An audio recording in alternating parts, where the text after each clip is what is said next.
This year, the game added a bunch of new user pass rush mechanics to add depth and strategy to a part of the game that really has been largely ignored by all but the worst Madden players for many years now. And to maybe not so much of a surprise, continues to be ignored today. But for a mediocre player like me, I found them to be not only extremely useful and helpful, even against the top players, but also actually really fun to use. So in this video, what I'll do is I'm gonna go over the one pass rush move that you need to know to get fast and consistent pressure on your opponent, while also containing the quarterback, defending the run very well, and being still solid in your coverage.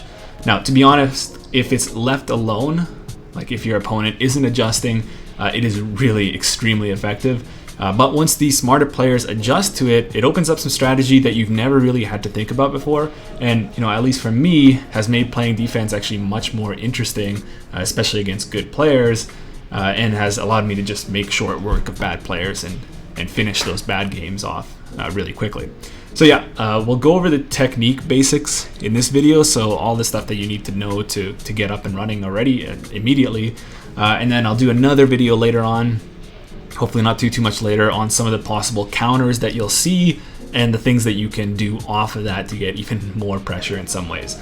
So we'll get started with big nickel over G, just against a regular shotgun set. So the reason why I chose big nickel over G is that it puts me in what I think is the best spot to use a rush from, which is the one technique. So the guy on the weak side of the defense that's in the A gap. So in this case, it's Myles Garrett. So in terms of personnel, essentially just getting somebody with good pass rush moves. You don't need to think about thresholds or anything like that. Just your best guy and get the most possible speed that you can. So I just got Mathis. Has got like 88 speed. Pass rush moves, I don't even know enough to get the job done. Obviously, it's probably at the top there somewhere in Ultimate Team right now, but yeah, so that's what you'll want in terms of personnel. We'll go over abilities later on, but that's not even too necessary either. Formation, like big nickel over G here, but you could do any sort of 4-man front or even certain 3-man fronts you can get by, but in this, I really like the coverage things I can do, which isn't really a topic of this video. But again, it's really about being put in this position right here in the B gap. Doesn't even need to be weak side or strong side, just be in the B gap. And then the technique is really straightforward. So what you're going to do is, once the ball is snapped, you're likely going to get a double team from the center and the guard right there. You're going to wait to engage with those guys, and what you're going to do is just a really simple club or swim move. So what that is, as you can see in the table down here, you're pressing left or right on the right stick. And what you're going to do is you're going to do it towards the center. So you're kind of doing it into the double team. So it's really counterintuitive. It's honestly that's something that shouldn't work. But even if it were to get patched down the road, there are a number of other options that work almost as well, if not better in some areas. But this is just the most consistent way to do it. And what I find, I know I'm rambling before I'm showing this here, but I find it's also the shortest path to the quarterback. So I don't really like using the defensive end because it takes a little bit longer to shed. And then even when you do, you're just kind of way too far away from the quarterback and it just takes a while. And then also it kind of aligns you to the quarterback. So it provides you this nice kind of funnel to work and split that double team. And then you're immediately lined with the quarterback and you're immediately running at him. So what's going to happen is I'm going to wait for the snap. I'm going to wait to engage with the double team. And then immediately once I engage, I'm going to flick the right stick. So just like this. And you see I quickly shed them and I come in for that sack. And I can do this over and over again. And those resistance bars that you see underneath the linemen, I almost don't care about those at all. You're almost going to shed them pretty much every single time. And one more time for good measure. Go split the double team, and again, you get that sack. Now I got an X factor here, but I'll just run commit just to reset that. So yeah, as I was saying, the resistance bars underneath the linemen, I'm almost never really looking at that. My pass rush points, so how these things work, as you see above the defensive linemen, you have these green bars. Every time you use a move, you'll use up one of those points, but on every snap, you'll get a new point. So I'll usually use just one, sometimes two. This doesn't work 100% of the time. Sometimes things happen and you don't get that. I don't know if it's a stamina thing or what, but you just don't get that shed. Sometimes on your second attempt you'll get through, but I'll never really spam through those, even if I don't really care too much about them. Like, you get a new pass rush point on every new down, so it's not like you have to really worry about preserving them or anything. So by and large, the pass rush points and the resistance meter I'm almost never really looking at. In terms of the move, like, you have all these other moves. You have the rip, the bull, speed rush, all that stuff, spin move. I don't use those, so those aren't nearly as effective as this one. So I'm just using this move every single time, and it's been good for me. Now, obviously, I'm going to go into a little bit more detail onto the counters and stuff like that in the next video, but just know things like post up on the center, or things like blocking a running back, or anything like that will help contain you, or will slow you down a lot. And even actually in some cases, even just calling play action will. But again, in the next video we'll go over the interesting things that you can do once you see some of those counters, whether they're intentional or not. But anyway, that was just a little bit of an aside. There isn't really too much to show in this video. I showed you everything there is, but I just want to give you guys a little bit more information on how you want to set this up on your own team. So if you're playing Ultimate Team, in terms of the abilities that you want to use, as long as you have somebody speedy and good, that's really all you need. Like, there are no abilities that you absolutely must have, though I still put them on my guy. You could totally forego it and put all your ability points on your coverage guys, because that's where you're not going to have a user defender, and maybe you want a little bit more help there. But I have a little bit more fun putting more abilities on him. So what I do is I put on the swim club or something like that, I think it's called. So it gives you potentially, it essentially reduces the resistance of the lineman, I think, like that, which is, I don't really believe a lot into the ability, so I don't know if it really helps me in my pass rush. Like, the pass rush is already almost at 100%, and if it's a plus 1%, it doesn't even matter. But for some reason I suspect it works a little bit better in the run game, which we'll get into later on a little bit in this video. So I have that's like 1 AP. I have under pressure, which is 2 AP. I still don't know if it's really necessary or not, but what's great about this, and if you end up using this, is that you don't actually end up getting a lot of sacks.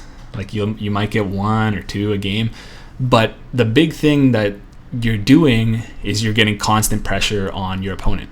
So even without the under pressure ability, you're putting pressure where they can't step up into the pocket. Not to mention scrambling will be taken care of a little bit later on in this video, but they're gonna feel that pressure on every single play. So they're having to get the ball out quick, they're having to make bad reads, things like that. But also, if you have the under pressure ability and you get somewhere near the quarterback, a lot of the times that will kick in and they'll make bad throws.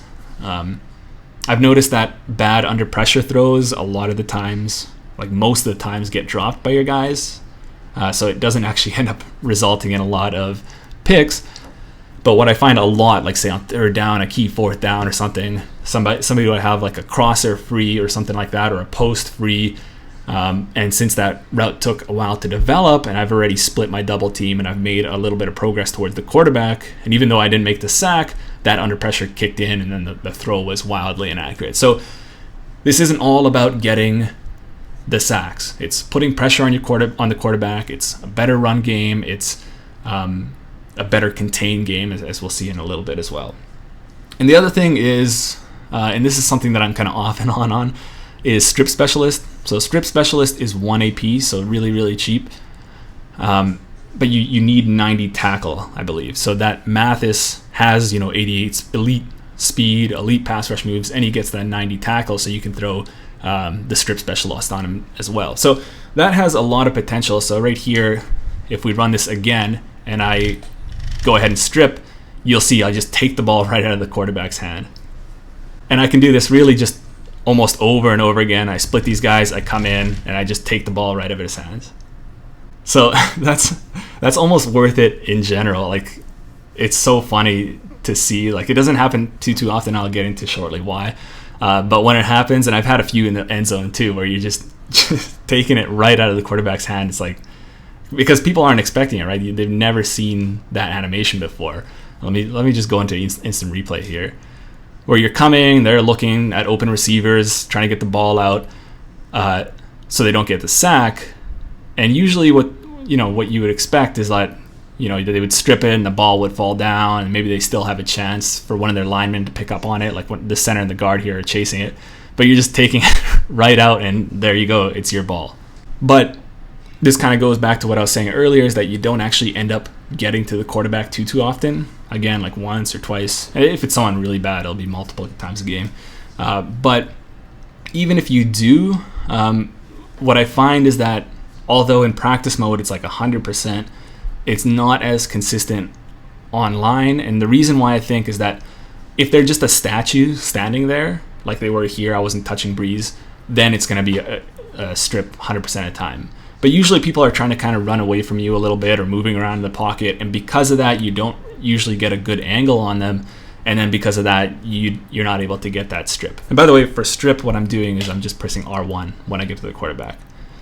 And then, he'll do the thing. He'll take the ball out of his hand. So I don't know if it's super worth it, but it's definitely something really, really fun to see.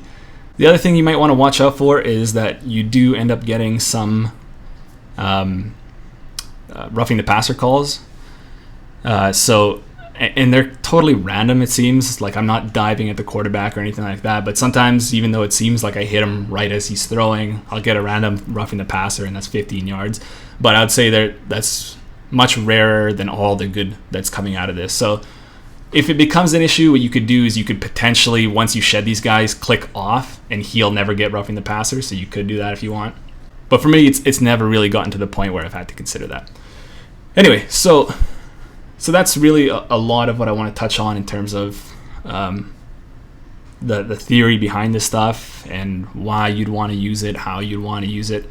But there's a few simple setups that you can think about around your guy. So what I usually do is I'll contain pretty much on every single play. So and I don't even I just have the fastest possible guys I can get at end. I don't care what their pass rush is or anything like that. So I'm stepping up.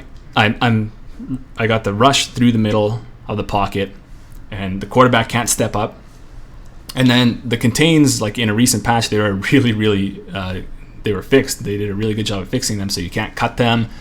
It's harder to double team around them. You can't play action to get around them. So often what happens is I'll put pressure on the quarterback and they'll try to escape, but my defensive ends are right there to easily clean that up. Or a lot of the times when they're doing crazy adjustments, sliding the line, double teaming and stuff like that, it'll mess up the protection totally, and those guys will just come in free, and they actually end up getting a few sacks as well.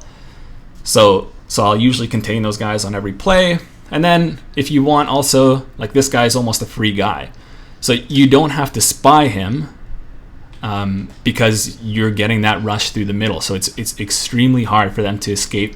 Like they can't escape out the outsides because the contains do a good job. And they can't even really do it on the inside because that's where the rush is coming from. That's where you're splitting your double team and coming after them. So if you are, if you're just playing like a user defender here, you don't want to spy the quarterback. So you usually have to waste a guy on a spy that's not in coverage and that's not rushing the passer.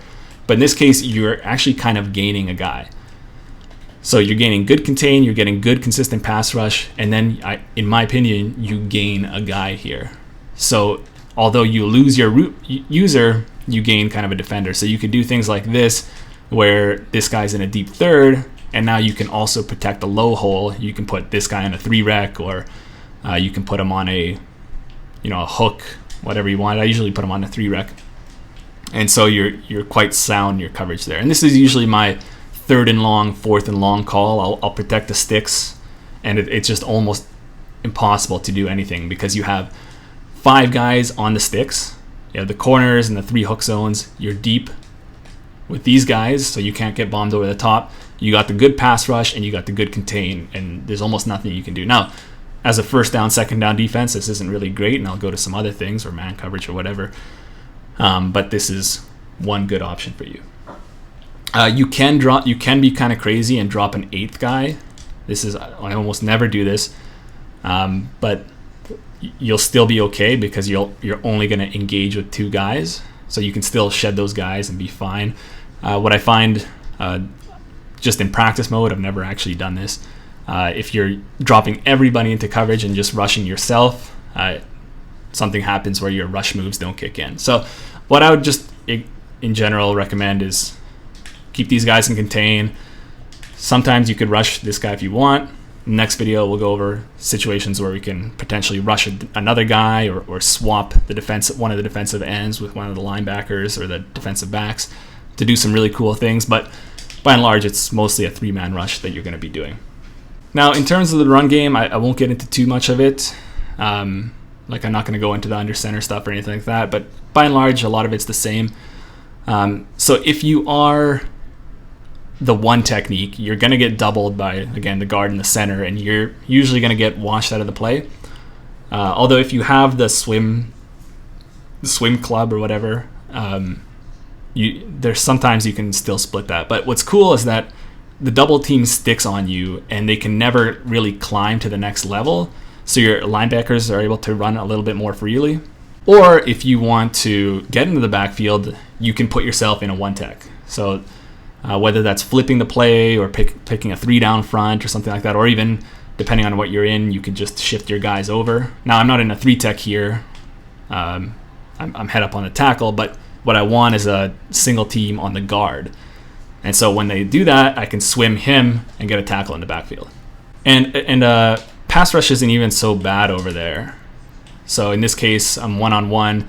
I don't get the nice alignment that I would with the previous case, but even in this case, you can usually make short work of that guy and come in.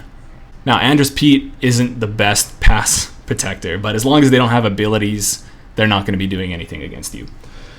Play action, things change a little bit differently. You don't really get the double team. You get the single team, and see, in this case, sometimes it doesn't work out, plus you have the running back come in. So play action, sometimes things are going to not work out so well for you. Mostly because of the running back coming in, and you can again make short work of him, but you got to beat 2 guys to get to the quarterback, and by that time they can find a read somewhere down the field. Now there are ways that you can beat your first guy and get around the running back so you don't have to beat him, but that's a little bit tougher, and that's something for the next video. But by and large, you see that this play action, the blocking, because they're kind of going forward, like they're run blocking, it's a little bit more difficult to get around these guys, and usually you have to spend 2 pass rush points in this case. But even if things don't work out for you right away, I'm usually trying to be consistent. Be patient before your second pass rush move, but that second one is usually going to work out for you, and I wouldn't really give up, put the controller down, or just disengage and go try to use her, because even if it's late, there are times where the quarterback is just hanging onto the ball, and then you're going to come in, make that shed, and even if you don't get to the quarterback, you have your under pressure ability kicking in, or even if you don't have that ability, that under pressure penalty can still come into them. But yeah, that's mostly it for the pass rush end of things. Now I have fun with this, using it for most plays, just because it's so good against the run as well, and then the contain, and I think it's really one of the most balanced possible ways to use her on the defense. But if you want, like, it could be something you totally mix in. Like, you can be on your regular user assignments, whatever you like doing, and then maybe on a key third or fourth down, you come into that, take control. Or even if you do a lot of this, I'll still come back. Certain formations, certain plays, I just have no answer to cover it without my user, and so I'll just hop between the two. But I think it adds an element to it, because if you're just calling one coverage and you're using the middle linebacker over the middle of the field all game, it gets kind of boring and tedious, and like how much are you really affecting the play sometimes, because people are scheming around the user, and a lot of times you're not involved in it at all, where I think this is really much more involved. Anyway, so clearly really, really highly powered. Let me know what you guys think about it. You guys probably find better ways of running this, to be honest, but this is what the best I found so far, and then the next video, hopefully shortly, we'll go over some of the cool things around that. Okay, that's it for this one. I'll see you guys in the next one.